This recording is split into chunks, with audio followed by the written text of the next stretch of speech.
যারা বসতেছে যারা আছেন আখেরি মোনাজাত পর্যন্ত থাকবেন। আমি আল্লাহর কাছে ফরিয়াদ করব, আল্লাহ তোমার এই বান্দা বান্দিকে তাদের সকলের ভাগ্যে জান্নাতুল ফেরদৌস লিখে দাও।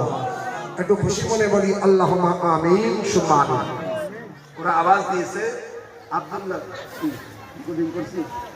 আমার আব্বাজান বলছে আব্দুল্লাহ চতুর্বেদী খুব পুরানো চতুর্বেদী, সমস্ত বেদগুলো আব্দুল্লাহ চতুর্বেদীর বুকের মধ্যে ভরা আছে।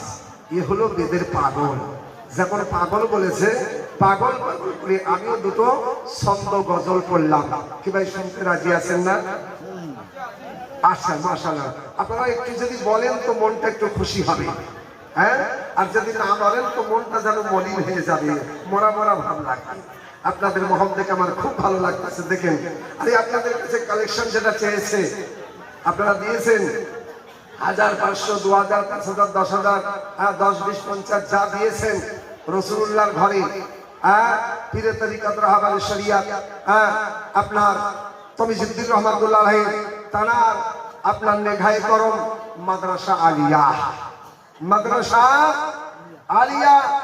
মাদ্রাসা মানে রাসূলুল্লাহর ঘর আর আলিয়া মানে শক্তি দরবার। একটু বলবেন না সুবহানাল্লাহ?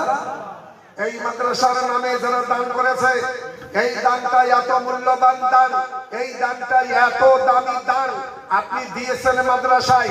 দান দেওয়ার পরে আপনি দুনিয়ার মুখে থাকলেন না, মারা গেলেন, তো মরার পরেও এই মাদ্রাসা আলিয়া মাদ্রাসার তরফে দান করেছেন, ওই দানের নেকিটা ফেরে